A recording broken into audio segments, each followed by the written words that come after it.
and then change their minds and ask to have things taken down. So I just always want to have your permission. So the standards, like this is the Bible for your content area. Everything that is dance is here, and it is actually the law. By law, every teacher is required to do particular things with their content area and then pedagogically for the PPR. And those are stated for us here, what needs to be done as far as dance is concerned. You have your standards here, and these belong to you. Later, we'll look at the TEXES regarding dance.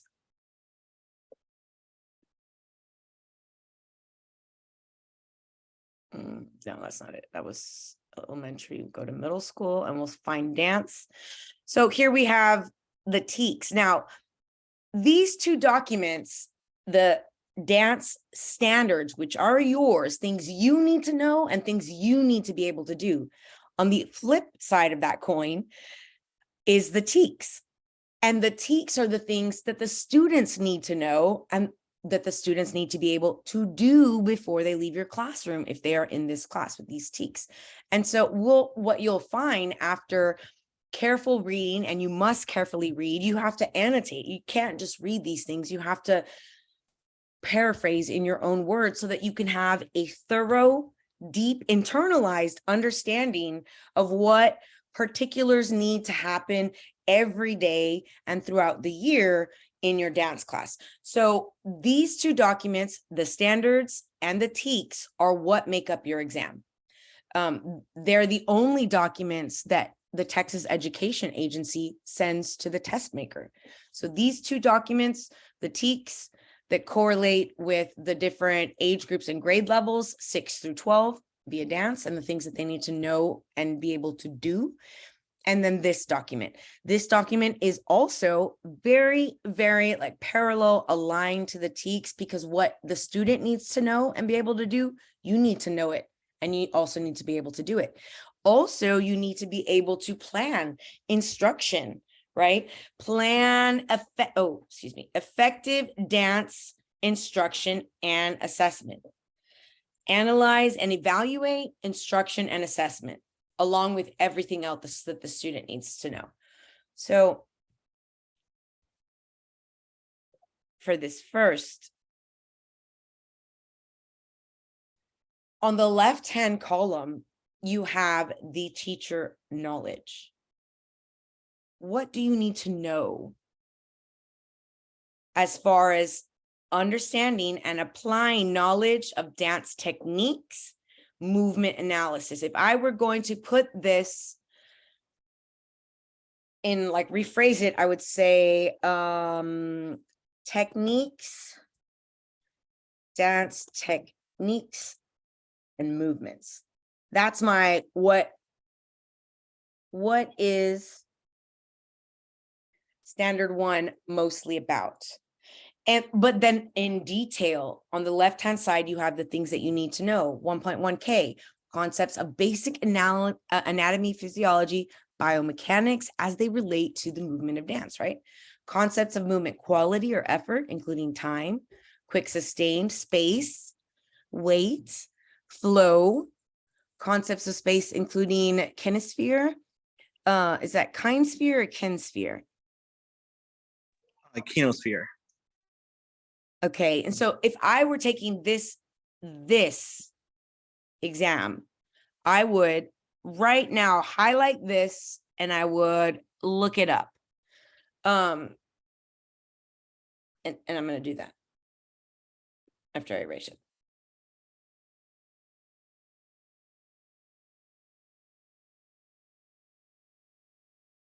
Where is it?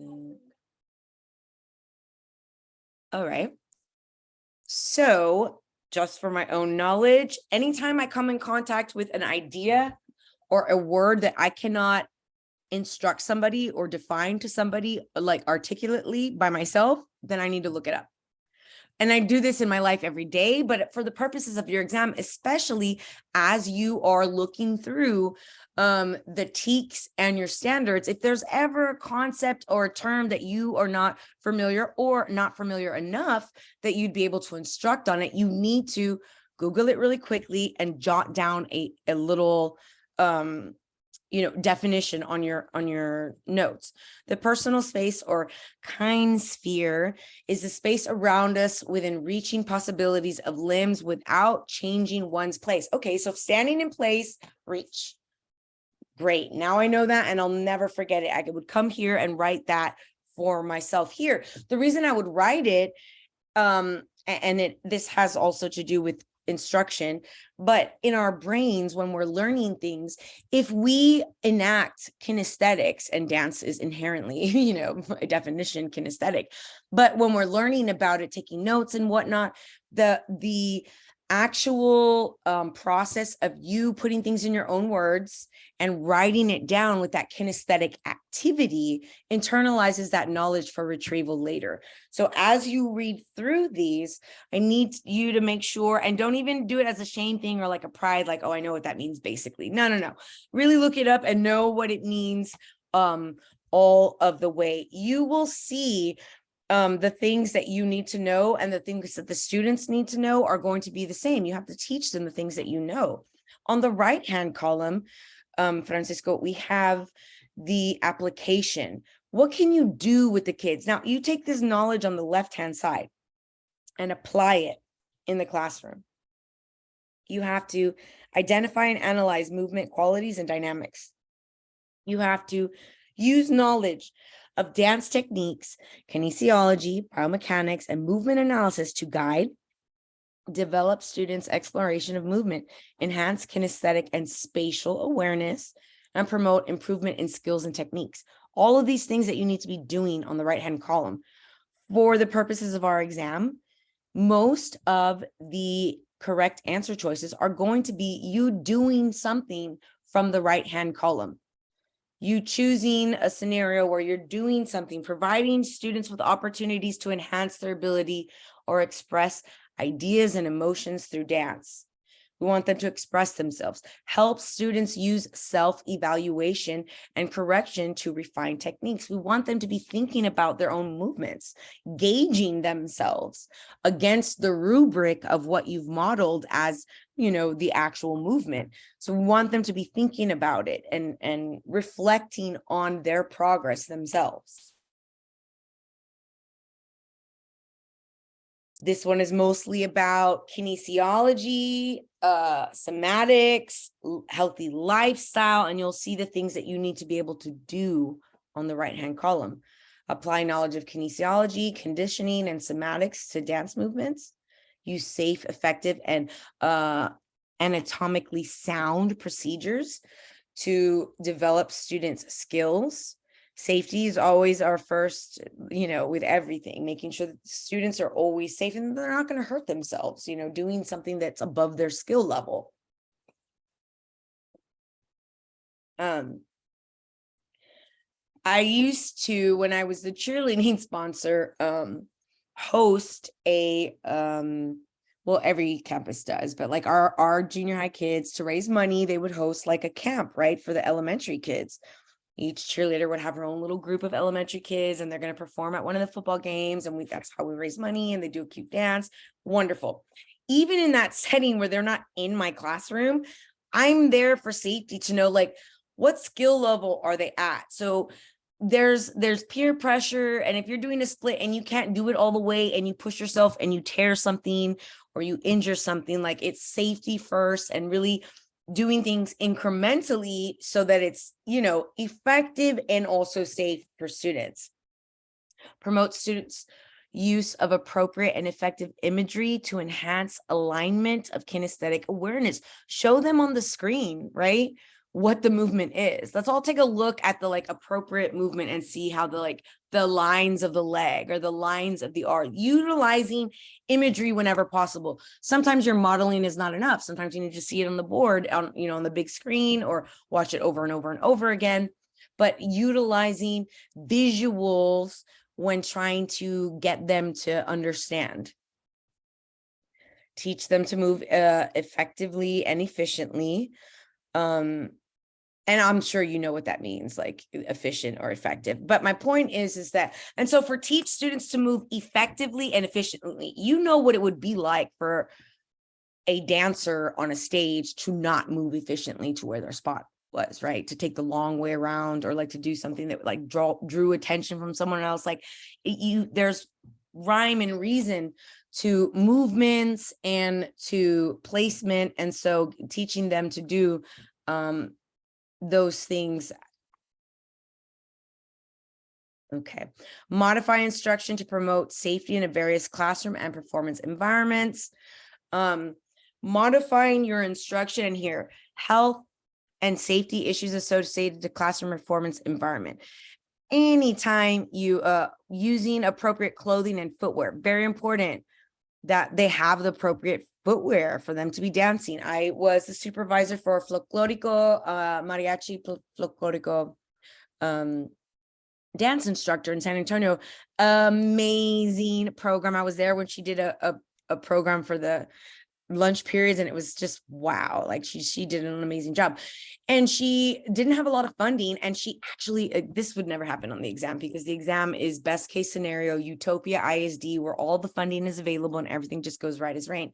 But for her real life thing, they didn't have like the funding to purchase. The folklorico needs particular type of shoes to dance in, and so they actually got it. She put in a grant and she got the funding available. But one of the things that she sort of like utilized as part of her evidence for the proposal was that it's in our TEKS that they're wearing appropriate footwear. It literally is my job to provide such things for the different types.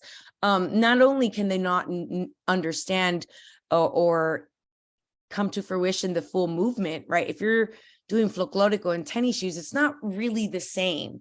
And so making sure that that's there. Everything that is on this document and everything that is on the TEKS is up for grabs. It's up for grabs. And so when you do your deep dive of your dance TEKS, I want you to do the same thing. I want you to read each paragraph and try to, in your own words, paraphrase it. And like, this is what this is mostly about. You'll see the 4 basic strands. They have foundations, creative expressions, historical and cultural relevance, critical evaluation, and response. These 4 strands remain constant as they go through the different levels of difficulty with dance. We're always going to be building on those foundations. We're always going to be building on creative expression in the artistic process and specifically to performance. We're always going to be learning historical and cultural relevance as it connects to the dance and how dance has such powerful cultural and historical ties. Critical evaluation and response. And again, that comes in, you'll see a little overlap from students sort of like looking and reflecting on their particular dance. This is the first. This is 6th grade, 7th or 8th, depending. So it's like, it's dance level 1. So you can have an 8th grader that just decided 8th grade, I want to start dance, and they're in the level 1 class. Or you could have 8th graders in the level 3 class because they've been there every year. It just depends on how your school allocates the course by grade level. It is available to 6th graders. However, the teacher that I was talking about, she only had 7th and 8th graders. In her district, dance was not available for 6th graders, just 7th and 8th, which I think was okay because a lot of the 6th graders just got so excited and hyped about seeing the performances that they did that, you know, enrollment for this year and next, I'm sure, is just going to be off the charts. So reading through these to understand, it's important. You can't get around reading these. You have to know what is the goal that the state has for teachers of dance. What is the point? The goal for the students in the class? Like, what do we want them to get out of it? Why did they make it a content area? And they tell us why. Fine arts incorporate the study of dance, music, theater, and visual arts to offer unique experiences and empower students to explore realities relationships, and ideas, blends the line of like the strictness of academia, right? These disciplines engage and motivate all students through active learning, critical thinking, and innovative problem solving. The fine arts develop cognitive functioning and increase student academic achievement. It's true. Higher order thinking, communication, you have to talk to make things work and to get through like issues. And collaboration skills, making the fine arts applicable to college readiness, career opportunities, workplace environment, social skills, and everyday life. Students develop aesthetic and cultural awareness and appreciation even through exploration, leading to creative expression. Creativity encouraged through the study of fine arts is essential to nurture the development of a whole child. We don't just want them to be math and science. It is not enough. In order for them to be creative and go outside of the box and think and to be that next inventor, they have to have that creativity of the arts and music and dance and theater to venture to the impossible or to the unthought of. Like that's what fine arts does for us. Sort of, like I said, blurs the lines of what's possible and what's not possible. 4 basic strands. You have the foundations, which is perception and creative expression, historical and cultural relevance, and critical evaluation and response. And they provide broad, but also unifying, like they unify, they're all correlated together for organizing knowledge and skills that the students are expected to acquire. They are expected to get and learn all of these knowledge, concepts, and skills. Dance students develop perceptual thinking and movement abilities in daily life, promoting an understanding of themselves and others. Students develop movement principles and technical skills and explore choreographic and performance qualities. Students develop, these are all things they have to do in your class, self-discipline and healthy bodies that move expressively, efficiently, and safely through space and time with a sensitive kinesthetic awareness. Students recognize dance as a vehicle for understanding historical and cultural relevance, increasing an awareness of their heritage and traditions and those of others, and enabling them to participate in a diverse society. Evaluating and analyzing dance allows students to strengthen decision-making, develop critical and creative thinking, and develop artistic creative processes. Students continue to explore technology and its application to dance and movement, enabling them to make informed decisions about dance. So we want them to be critical thinkers, to be creative, for that to flow into other areas of their life, and to be more cultured, right? To be more attuned with diversity and the beautiful myriad tapestry that we have in all the dance and the music and the art that comes from that.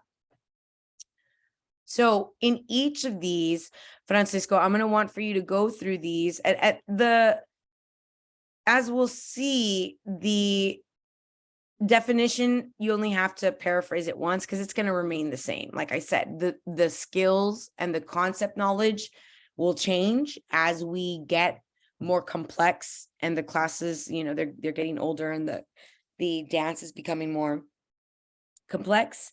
There's different knowledge and skills in foundations, in creative expression, in historical and cultural relevance, and in critical evaluation and response. So all of these are going to have the same purpose, just a difference in the particulars that we'll be doing. And it's important for you to understand what is it all that they have to know, and what is it all that they have to be able to do, because you have to know it, be able to do it, and also instruct, assess, reteach, give feedback. So all of those things, you have to do what they do, plus the part of the instruction, right? You have to be able to know what they know, do what they do, but also instruct them to know what you know and do what you do. So what I would like for you to do is to do a deep dive of each of your TEKS by grade level. And it doesn't really do grade level, like it sort of is grade level, but really you could have like I said, an 8th grader in dance 1 or an 8th grader in art 1.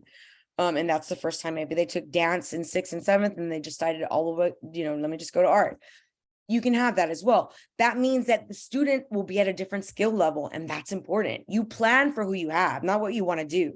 You might want to do like a big off-Broadway dance spectacle, but if you have beginners and they can't do it, you have to work with what you have. And so very important to have the students, you know, their skill level, their interests, their ideas with the planning portion. But I want for you to go through your TEKS and sort of get an understanding and a feel of each of the different levels of dance and the different things that they have to do in each of those levels. So when they ask you, oh, you know, Mr. Lopez's dance level 2 course is beginning instruction or beginning a project on creative expression, which of the following activities would be most appropriate for Mr. Lopez? So you need to know, what do they need to be knowing in creative expression in dance 2? This is dance 3. Let's just pretend it's dance 2, but you should know, okay, this is what they're doing, should be learning as far as creative expression in dance 2. Do you have any questions, Mr. Lopez? Up to now, I do not. Excellent. I'm so sorry, but I do have to go. I have to leave in just a little bit. If you'd like to create another session later and we can go over some questions, but what I want for you to do is to work on your deep dive, your study guide of both the standards and the TEKS. These are the only 2 documents that the TEA sends, and it's administrative code. This is law. Like by law, they have to learn these things. By law, you are required to do the things in this document. So very important that it gets a fine-tooth comb reading where you expand upon ideas, restate them in your own words, give examples. Maybe you think, oh, I know exactly what activity I would do here. Cool, write it down. Make that connection, engage with these 2 texts because they are the most important for the exam. All right, I got you. Excellent. Quick question. Yeah, So absolutely. once I'm done creating my own study guide, do you need a copy of it? Yes, I would. Yes, I would like to see it, to see like, you know, your preparedness. Okay, awesome. And then I'll go ahead and send back to you on the same email where subjected dance 6 to 12 video tutorials and resources. Yes. Okay, great. And once I finish the YouTube playlist, I'll go ahead and send that to you. And then do I need to schedule another session with you to get approved for the exam? No, you don't. I'll ask them to open it and just let me know when you're scheduling. And then if you have any questions, I'm available Tuesdays and Thursdays to all students in the office hours. You just have to show up. And so if you have any questions or you need any support before you test, certainly reach out. Awesome. Thank you so much for your help. Absolutely. Okay, you have a beautiful rest of your day and good luck on your studying, and contact me if you need me. All right, thank you. Thank you so much.